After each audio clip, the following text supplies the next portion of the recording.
Вітаю вас, друзі! У нас є вже така щотижнева традиція. Кожен новий тиждень у нас з'являється новий мирний план, і от цього тижня так само новий план з'явився. Його представив президент України Володимир Зеленський. Він складається із 20 пунктів. Це є рамкова угода, тобто ще не остаточна, і вона має врегульовувати основні принципи завершення або призупинення російсько-української війни, якщо казати точніше. І окрім цього плана, також за заявою українських медіа є іще тристоронній документ щодо гарантій безпеки, двосторонній документ щодо гарантій безпеки і дорожня карта процвітання України. Це все дуже цікаво, це все дуже важливо. Ми зараз про це поговоримо. Але спершу давайте про справді важливі речі. Про найдієвіших, найефективніших переговорників, про Сили оборони України. Я закликаю вас узяти і негайно задонатити на Русоріз, тим паче, що у нас сьогодні є дефіцит. Треба закупити нові дрони «Камікадзе» для того, щоб посилити українську переговорну позицію. Реквізити, як завжди, в описі. Донайте на Русоріз. Кожна ваша гривня – це допомога війську. А ще у нас є крута благодійна колаборація із Гузема Foundation. Ви можете придбати срібну прикрасу Silver Guard і задонатити таким чином на шахедоріз, на перехоплювачі шахедів, тому що весь прибуток буде спрямовано саме туди. Посилання також лишаю в описі під цим відео. Ну і звісно, усі хороші люди мають підписатися на мій канал. Обов'язково. Давайте розберемося із оцим новим, старим, оновленим планом, який сьогодні було презентовано президентом України Володимиром Зеленським через українські медіа. Тому що ми побачили оцей план саме в українських медіа, а не на інформаційних ресурсах президента України. Отож, пункт перший – підтвердження суверенітету України. Одразу маю сказати, що у четвертому пункті суверенітет України буде не підтверджений. Тобто перший і четвертий пункт, вони суперечать одне одному. Другий пункт. Передбачається беззаперечна угода про ненапад між Росією та Україною. Буде створено механізм моніторингу на лінії зіткнення. І це вже було. Це було, коли у нас в Україні під час мінських домовленостей працювала місія ОБСЄ, яка не помічала російські атаки. Моніторинг уже в нас був. Але без моніторингу у випадку призупинення бойових дій теж не можна. Пункт третій. Україна отримає міцні гарантії безпеки. Тут поки без конкретики. Пункт четвертий. Чисельність Збройних сил України на рівні 800 тисяч у мирний час. І от це те, що я казав, це те, що суперечить першому пункту про підтвердження суверенітету України. Я про це вже неодноразово казав. Питання не в тому, яку чисельність Збройних сил України ми обговорюємо. Чи це 8, чи це 80, чи це 800 тисяч, чи 8 мільйонів. Питання в тому, що накладення будь-яких обмежень на чисельність української армії – це посягання на наш суверенітет. Тому що це суверенне право України визначати чисельність власного війська. 800 тисяч – це безумовно багато. Але отаке обмеження – це буквально обмеження нашого суверенітету. Тому я й кажу, це суперечить першому пункту, де наче як наш суверенітет гарантовано. Наступний пункт, п'ятий. США, НАТО та Європа нададуть Україні гарантії безпеки за прикладом статті 5. Якщо Російська Федерація вторгнеться в Україну, буде військова відповідь. А що означає військова відповідь? Поставки озброєння? Чи американці, європейці і хто тут ще, і НАТО загалом будуть воювати на боці України? Буде військова відповідь – відновлення санкцій. Тобто передбачається все ж таки скасування санкцій проти так званої Росії, про що прямо в цьому переліку не йдеться, але йдеться ось тут про відновлення санкцій. Якщо Україна вторгнеться до Росії або без провокації відкриє вогонь по території Росії, гарантії безпеки анулюють. Якщо Росія відкриє вогонь по Україні, гарантії безпеки вступлять в силу. Також було доповнення про компенсацію для Сполучених Штатів за гарантії, зараз це викреслено. Двосторонні безпекові гарантії не виключені за цією угодою. Зокрема, країни коаліції охочих можуть долучатися до гарантій безпеки. Ви знаєте, друзі, найбільш дієвим гарантом безпеки є Збройні Сили України, українська армія. Я, чесно кажучи, в гарантії безпеки, особливо після історії з Будапештським меморандумом, не вірю. Взагалі. Більше того, я вже навіть у гарантії безпеки НАТО не вірю. Чому? Тому що Сполучені Штати Америки чи не прямим текстом вже казали країнам Європи, що вони не гарантують їм безпеку у разі, якщо буде війна нова на території європейських членів НАТО. Та й 5 стаття, вона не те, щоб зобов'язує відправляти війська, але мова не про це. Зараз всередині НАТО, поки принаймні на словах, але Сполучені Штати Америки натякають, що готові були би забрати у Данії Гренландію. То як ми можемо говорити про гарантії безпеки? Якщо навіть всередині НАТО їх зараз немає. Ну добре, йдемо далі.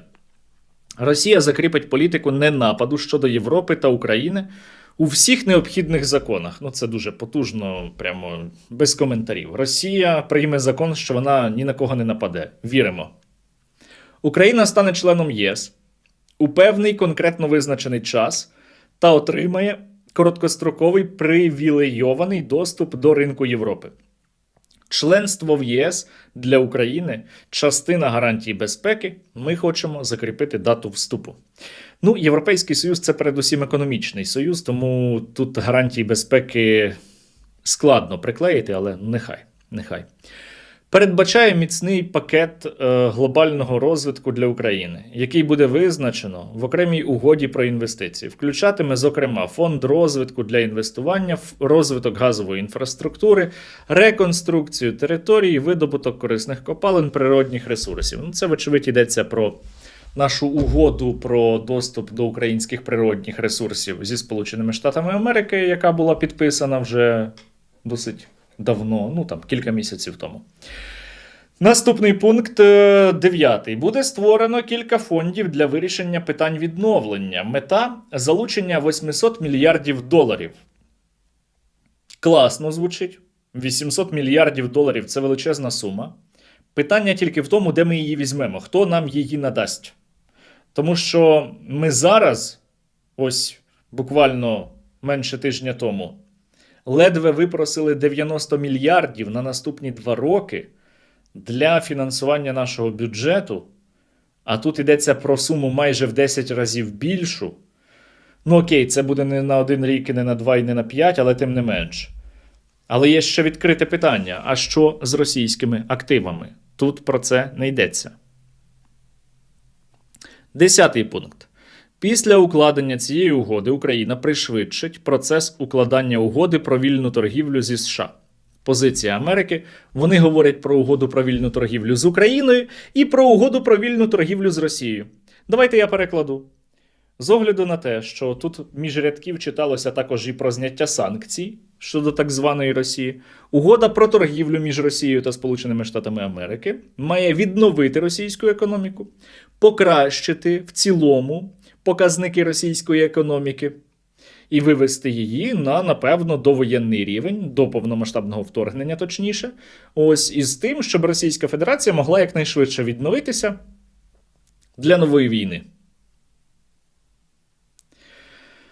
11 пункт. Без'ядерний статус України. Ну, звісно, є ж Будапештський меморандум. 12 пункт. Запорізька атомна електростанція. Компроміс із цього питання не знайшли. Сполучені Штати пропонують спільне управління між Україною, США і росіянами. 3 сторони отримують дивіденди. США пропонують 33% на 33% на 33%, і американці – головний менеджер. Компромісна пропозиція України. ЗАЕС експлуатується спільно з США і Україна 50/50. Але 50% виробленої електроенергії продається Україні, а ще щодо 50% США самі визначають свій розподіл. При цьому ЗАЕС, Енергодар та Каховська ГЕС мають бути демілітаризовані. Не говорячи про суть цього пункту, одразу маю сказати, що росіяни на нього не погодяться. Вони про це публічно, дуже безапеляційно вже говорили. 13 пункт.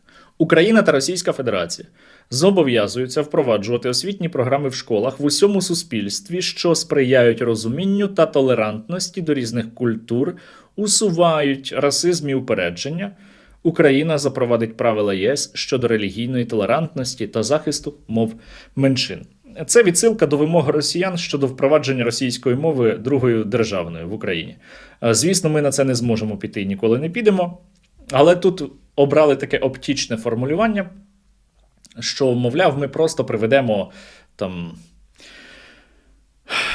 до стандартів Європейського Союзу, наше мовне законодавство і так далі. Ну, без коментарів поки. Території. Найскладніший пункт. Пропонувалось так. В Донецькій, Луганській, Запорізькій, Херсонській областях лінія розташування військ на дату цієї угоди є де-факто визнаною лінією зіткнення. Російська Федерація має вивести свої війська з Дніпропетровської, Миколаївської, Сумської, Харківської областей для набрання чинності цієї угоди. Позиція України. Як пояснив Зеленський, Російська Федерація хоче, щоб Україна вийшла з Донецької області. США пропонують компроміс. Вільну економічну зону. Якщо не буде згоди на стоїмо, де стоїмо, то вільна економічна зона може бути прийнята лише шляхом референдуму. При цьому Зеленський зазначив, що Штати хочуть, точніше, референдум, але, за його словами, на голосування слід буде виносити весь документ, а не окреме питання. На референдум треба мінімум 60 днів, і нам потрібне реальне припинення вогню на 60 днів. Це слова Зеленського. І тут дуже цікаво. Я насправді не дуже розумію, як ми можемо одночасно співставляти питання суверенітету, контролю територій і вільної економічної зони. Тому що це поняття з різних категорій. Ну, тобто ми не можемо сказати, що замість нашого суверенітету над нашою територією, яку ми зараз контролюємо, там буде вільна економічна зона. Це те саме, що порівнювати, ну не знаю, зелене і мокре. Це різні категорії взагалі. Але нехай. Питання тільки в іншому є. Зараз Російська Федерація не відступає від своїх вимог, що Україна має покинути свої території, і каже прямим текстом, якщо ви на це не погодитесь, то ми будемо далі воювати і заберемо ці території.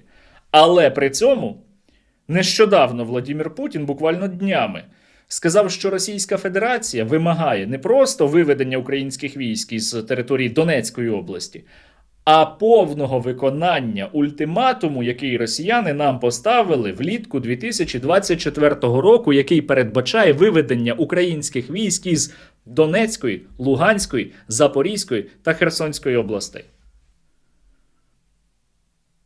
Тому цей пункт для мене абсолютно мертвий пункт з точки зору можливості реалізації. Йдемо далі. Ні, ще не йдемо далі. Добре, тут іще йшлося про референдум. Що питання вільної економічної зони, яке не є питанням території, а є питанням економічного режиму на певній території, що воно має вирішуватися на референдумі. Якщо тут йдеться де-факто про можливість відмови України від власного суверенітету над своїми територіями, то одразу маю сказати, що нічого із цього не вийде. Навіть не тому, що це матиме катастрофічні для української державності суспільно-політичні наслідки, а тому, що це неможливо з точки зору Конституції України. Тому що я розбирав це на одному з стрімів і пояснював, що Українська Конституція не дозволяє зменшувати наші території, тобто обмежувати наш власний суверенітет. Не можуть бути прийняті зміни до Конституції, спрямовані на обмеження прав свобод людини та громадянина, і і які суперечать нашій територіальній цілісності та суверенітету. Тобто, навіть якби в нас було скасовано воєнний стан, а під час воєнного стану не можна вносити змін до Конституції, навіть якби ми його скасували і проголосували за бозна що, усе одно, з точки зору нашої Конституції, навіть якщо буде референдум, навіть якщо буде неважливо будь-яке рішення будь-якого суб'єкта, рішення про відмову України від території є антиконституційним. Крапка. Інших варіантів тут немає, не існує. Це вічна норма Конституції, яка передбачає, що неможливо внести навіть зміни до Конституції з метою зменшення суверенітету і територіальної цілісності України. Добре, тепер наступний пункт. Після узгодження майбутніх територіальних домовленостей як Російська Федерація, так і Україна зобов'язуються не змінювати ці домовленості силою. А Росія зобов'язується не нападати більше ні на кого, та ми пам'ятаємо. Росія не перешкоджатиме Україні використовувати річку Дніпро та Чорне море. Буде укладено окрему морську угоду та угоду про доступ, яка охоплюватиме свободу судноплавства і перевезень. В рамках цієї угоди Кінбурнська коса буде демілітаризована. 17-й пункт. Для вирішення відкритих питань буде створено гуманітарний комітет, обмін військовополоненими всіх на всіх, повернення цивільних заручників тощо. 18-й пункт. Україна має провести вибори якомога швидше після підписання угоди. 19-й пункт. Ця угода буде юридично обов'язковою. Її виконання буде контролюватися, гарантуватися Радою миру під головуванням Трампа. За порушення будуть передбачені санкції. Добре, клас. Питання тільки в тому, що Трамп не вічний. Не вічний і як президент Сполучених Штатів Америки, і як, власне, людина. То ми цю угоду укладаємо на певний термін тоді виходить? До кінця президентства Трампа? 20-й пункт. Після того, як усі сторони погодяться з цією угодою, негайно набуде чинності повне припинення вогню. Водночас президент України заявив, що у разі підписання мирної угоди воєнний стан не буде скасовуватися від кількох місяців до півроку. І це цікавий пункт, цікава заява президента, тому що як тоді ми збираємось проводити вибори? Після теоретичної угоди. Бо щоб провести вибори, треба скасувати воєнний стан. А якщо не скасовувати воєнний стан, то неможливо провести вибори. І внести змін до Конституції не можна без скасування воєнного стану. Ну таке. Чого я не побачив у цьому проєкті? Я не побачив питань про відповідальність Російської Федерації за вчинені злочини. Я не побачив питання відповідальності Російської Федерації за агресію. Я не побачив нічого, що стосувалося б репарацій, в тому числі використання російських заморожених активів. Але ви знаєте, насправді, мені так здається, це за великим рахунком усе зараз не має жодного значення. І я поясню чому. Немає жодного значення, тому що, зрештою, ця угода не буде підписана. Тому що наше завдання в цій угоді зараз, мені так здається, я можу помилятися, але наше завдання в цій історії з угодою – це не сказати Трампу категорично ні. Погоджуватися із ним, звісно, дбаючи там про наші червоні лінії і так далі. Але щоби ні сказав не президент України Володимир Зеленський, а щоби ні сказали росіяни. І саме так і станеться. Я в цьому твердо переконаний. Тому що Російська Федерація не збирається йти на припинення або призупинення російсько-української війни, і це, здається, очевидно. Тому що росіяни про це кажуть прямим текстом. Пєсков, прес-секретар Владимира Путіна, буквально вчора заявив, що немає ніякого прогресу суттєвого у оцих перемовинах із американцями. Напередодні Владимир Путін і міністр війни так званої Росії Білоусов теж абсолютно прямо і категорично сказали, які їхні реальні плани. І це не плани припиняти війну. Россия добьется освобождения своих исторических земель военным путем. Цели специальной военной операции, безусловно, будут достигнуты. Ключевая задача на следующий год – сохранить и нарастить набранные темпы наступления. А росіяни виходять із того, що вони зараз перемагають. Вони впевнені, що їм треба ще кілька місяців, 2-3, я цитую їхніх пропагандистів, для того, щоб остаточно зруйнувати, обвалити українську оборону, і тому вони планують дотискати нас. Тому із цієї точки зору будь-яке призупинення бойових дій для росіян абсолютно невигідне. Тим паче, що Російська Федерація дійсно має деякі тактичні успіхи. Як стало відомо вчора із повідомлення нашого Генерального штабу, на жаль, українські війська були змушені відійти із Сіверська. І я прошу знову вас про допомогу, про донат на Русоріз, тому що з цього напрямку, а це вже Слов'янсько-Краматорський напрям в такому випадку, у нас є досить багато зараз незакритих запитів. Так ось, росіяни не збираються з цієї точки зору призупинятися, вони навпаки хочуть тільки розширювати конфлікт. Вони теж цього не приховують, але вони не враховують одного фактора. Цей фактор – це російська економіка. Західні медіа вчора вийшли із заявами, що російська економіка може зруйнуватися вже у 2026 році. І через те, що проблеми є дуже серйозні в нафтовому секторі, можливо, банківська криза і проблеми споживачів попереду чекають на так звану Росію. І все це тому, що ціни на російську нафту дуже різко падають через нищівні санкції. Санкції, безумовно, відіграли свою роль. Але не менш важливими є удари України по російському тіньовому флоту, по російських портах, по російській нафтогазовій експортній інфраструктурі. Навіть самі по собі удари по танкерах впливають на ціни на російську нафту. Зараз, до речі, в порту Новоросійська нафта Urals продається за ціною $34-35 за барель. Це навіть не так точніше. Росіяни отримують з бареля отакий прибуток. Тому що росіяни змушені витрачатися більше на логістику, більше платити страхових зборів через українські атаки.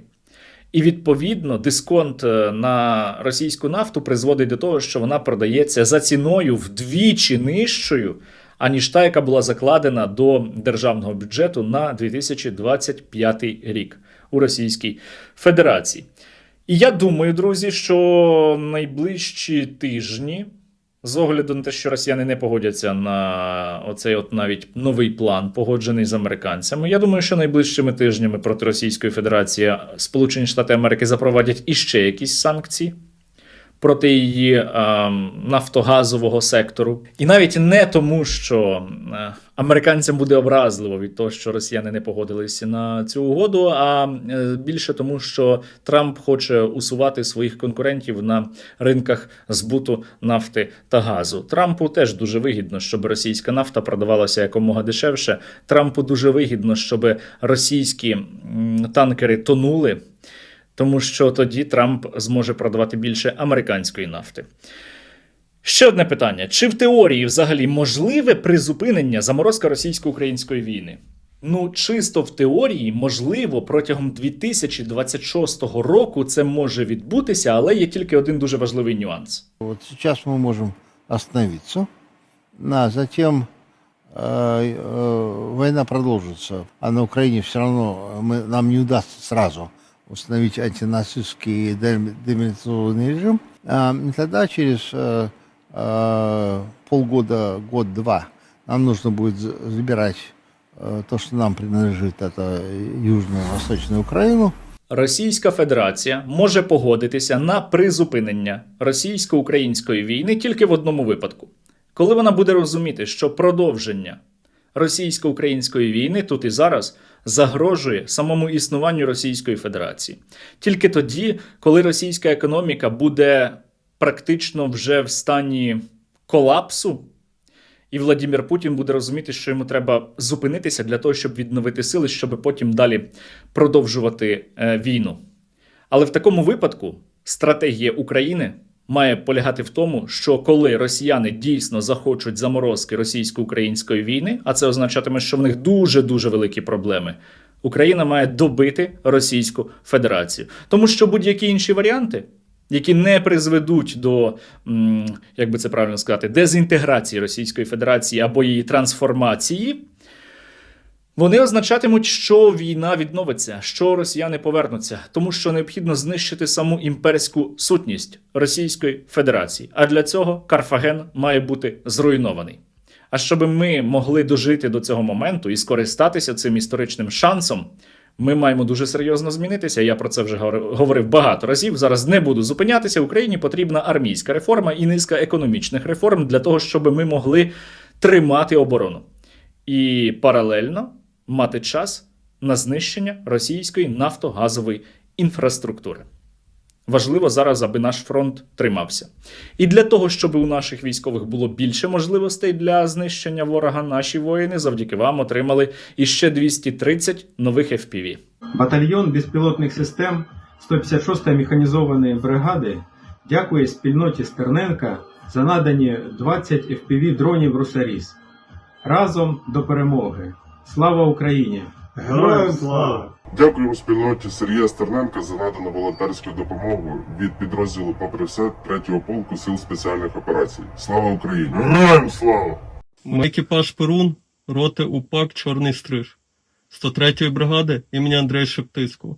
Хочемо вчергове висловити подяку Сергію Стерненку та його спільноті за надані оптичні дрони в кількості 20 одиниць, які вже в нас на позиціях і допомагають нам нищити противника.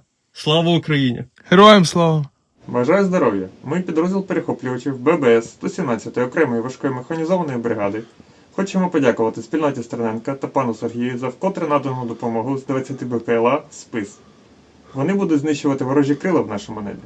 Донайте на Русаріс. Кожна ваша гривня – це допомога війську. Слава Україні! Ми, бійці батальйону «Небесна кара» 54-ї окремої механізованої бригади, дякуємо пану Стерненку та його спільноті за надані 50 10-дюймових дронів «Русаріс». Завдяки вам ми і надалі можемо ефективно знищувати ворога. Дякую вам. Слава Україні! Героям слава! Бажаємо здоров'я! Ми військовослужбовці 25-го прикордонного загону РУПАК ПКШР. Дякуємо спільноті пана Стерненка за допомогу в придбанні всіх дронів класу FPV, які допоможуть нищити ворога. Слава Україні! Разом до перемоги! Героям слава! Ми, бійці роти протитанкових ракетних комплексів 93-ї окремої механізованої бригади «Холодний Яр», передаємо велику вдяку спільноті Стерненка, а також особисто Сергію. Хочу подякувати всім, хто долучається до зборів та виявив довіру фонду Стерненка, який допомагає нам цими дуже чудовими дронами на вогні. Ми неодноразово доказували і показували гарні результати. Знищені ворожої піхоти, техніки, а також ворожих пілотів. Ми завдяки цьому фонду тримаємо фронт і досить вдало. Хочу подякувати за цей рік, за цю допомогу, яка прийшла досить вчасно. Слава Україні! Героям слава, друзі! Ви знаєте, я зараз бачу багато обурених коментарів щодо оцього 20-пунктного плану, який було презентовано. Мені він теж не подобається, дуже не подобається. Але зрештою, я виходжу із того, що на цей план не погодяться самі росіяни. На жаль, російсько-українська війна і далі триватиме. На жаль, росіяни від нас не відстануть, поки не захлинуться кров'ю. Ми маємо всі це усвідомлювати, не тішити себе ілюзіями, що просто так російсько-українська війна завтра візьме і закінчиться. Вона сама не закінчиться. Як казав нещодавно гість мого подкасту Павло Казарін, війна не закінчиться, вона може припинитися, коли ми її закінчимо. Україна має ставати сильнішою. Всі сьогодні мають бути або у війську, або для війська. Ми маємо зараз максимально допомагати силам безпеки і оборони України і не мати жодних ілюзій. Мати ілюзії смертельно небезпечно для нашої країни.